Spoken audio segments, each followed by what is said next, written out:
GameCube.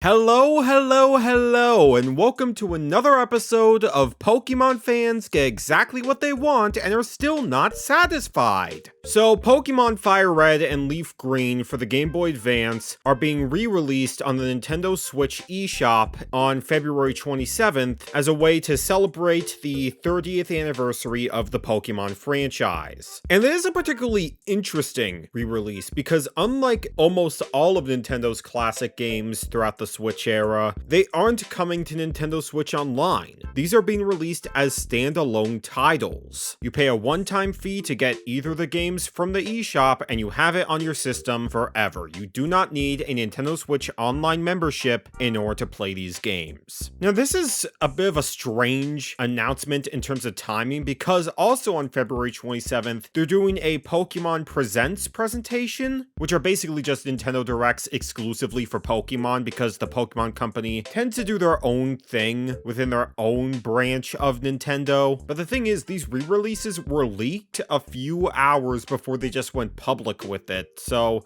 I think they just decide, okay, people already know that we're going to re-release these. Let's just rip the band-aid off and get it over with. And this announcement has led to very mixed reactions among the Pokemon fan base. And I know what you're thinking. Wow, next you're going to tell me that grass is green. Because yes, Pokemon fans have been very divided for a long time. But the big reason for this division mainly comes down to the fact that yes, this is a standalone re-release. Instead of just being packaged with Nintendo Switch Online like all of Nintendo's other Game Boy Advance games they've re-released. Now, I myself am a Nintendo Switch Online Expansion Pass subscriber. I've been one shortly before I got my Switch 2, since I feel like the GameCube library has really finally made the $50 a year price tag worth it for me. So keep that in mind when I say that I'm not personally miffed about these being standalone re-releases, and that's for a couple of reasons. One being the fact that I do really value being able to purchase games separately outside of a subscription service, because that means you can keep on playing a game forever, regardless of if you morally decide you don't want to spend money on the service anymore, or say in the distant future when these online services inevitably shut down.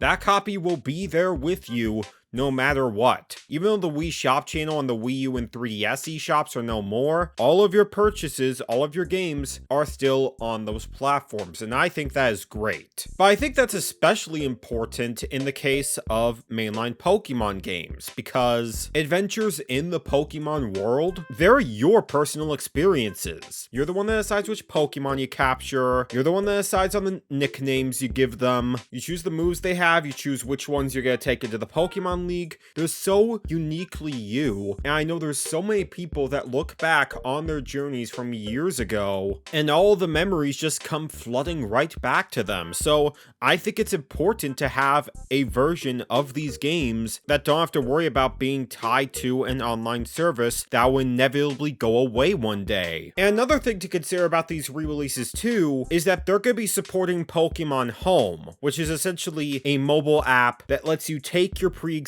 Pokemon and transfer them into newer games, specifically the ones from the Switch and beyond. Which I think is pretty cool because it means that you won't have to have all of your Pokemon locked specifically to these games forever. Or at least the Pokemon that are allowed to be in the later games, but that's a whole nother discussion that I'm not gonna get into here. And on top of all that, another thing that's worth considering is the fact that the Switch Pokemon games do not support cloud saving, mainly as a way to prevent save scumming by changing your ranks online or changing what Pokemon you have. Like in an instance where you're trading a really good Pokemon to someone else, you can't just use a cloud save in order to get that original Pokemon back, which in my opinion is fair enough. So letting these games exist on NSO, being able to abuse save states in those games would not exactly be the best move in the world. So I could definitely see why they decided to go with standalone re-releases of these games in particular. Now, big point of contention with a lot of people are the prices of these re-releases, because you're going to be putting down $20 to play one of the two versions of these games. The argument basically boils down to that Game Boy Advance games were released for $8 on the Wii U eShop back in the day, and that games that old and that primitive should never be sold for $20. And in the case of most Game Boy Advance games, I don't disagree with that. But in the case of Pokémon FireRed and LeafGreen in particular, I honestly do think the $20 price tag is reasonable for both of those games. And that is because, compared to most of the Game Boy Advance library, these are big, meaty games. For most people, it's going to take around 20 to 35 hours in order to beat those games. And that's if you aren't trying to see everything. If you're trying to go for 100% of these games, then you're going to be spending a lot more time in them. And it's not like these games are bogged down by filler. You're always seeing interesting things with each route, each town, and each cave that you go to. They are pretty consistent experiences, all things considered.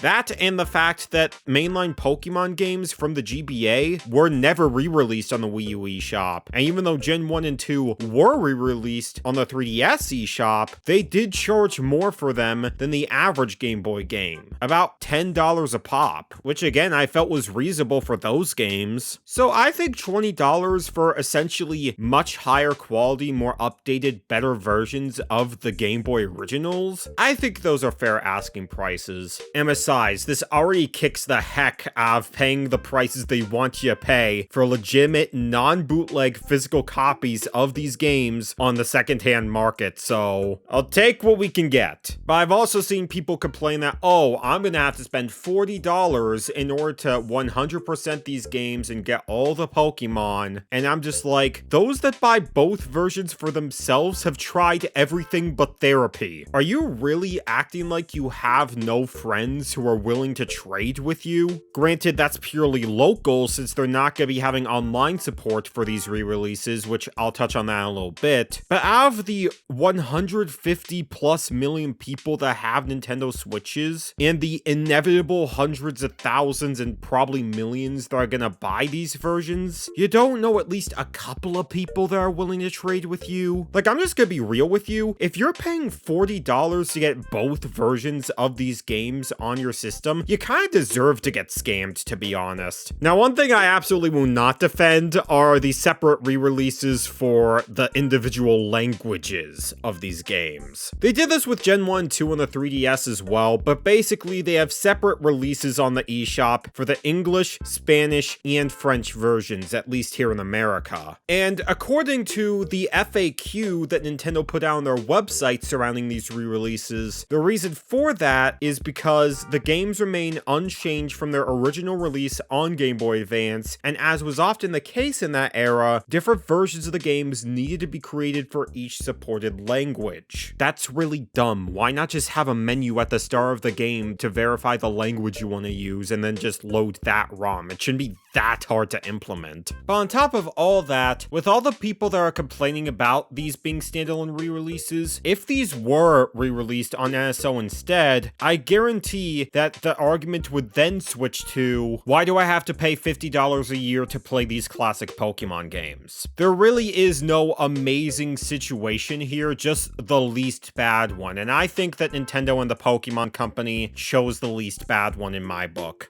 But even then, like I said, online play is not supported for any of these games, and that I thought was one of the biggest benefits of Nintendo Switch Online. Being able to finally play like these NES and SNES and N64 games online in multiplayer around the world in a legitimate package. Yeah, depending on your connections, they may not be the smoothest experiences in the world, but they did offer a lot of legitimate reasons to want to keep going back to those games with people. So the fact that that's not being implemented here, I really don't understand. Like, I get these are very basic ROM dumps, but other companies definitely did quite a bit more with their re-releases of classic games, so I really don't get how they couldn't go that extra mile for these re-releases. But yeah, other than that, these are Pokémon FireRed and LeafGreen, re-released on the Nintendo Switch. They're the games you remember from 2004, and I'm sure they're gonna play fine, and whether or not you think they're worth putting down $20 for is really up to you. Now, me personally, am I gonna buy these re-releases?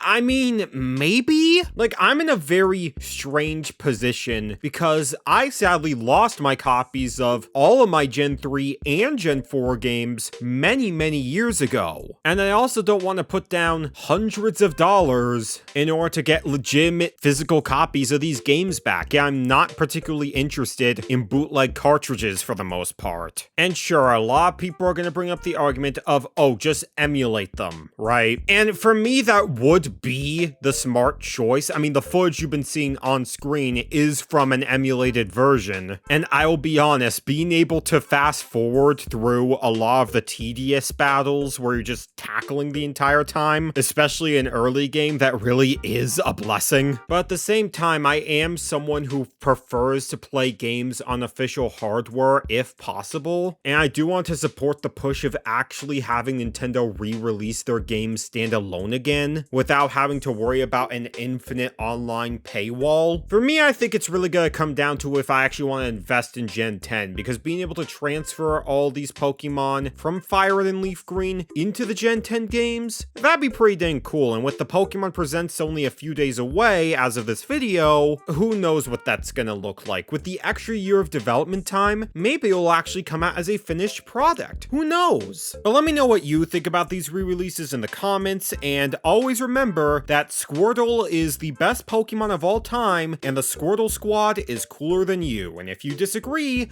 you're banned. God bless and have a good one. Bye bye!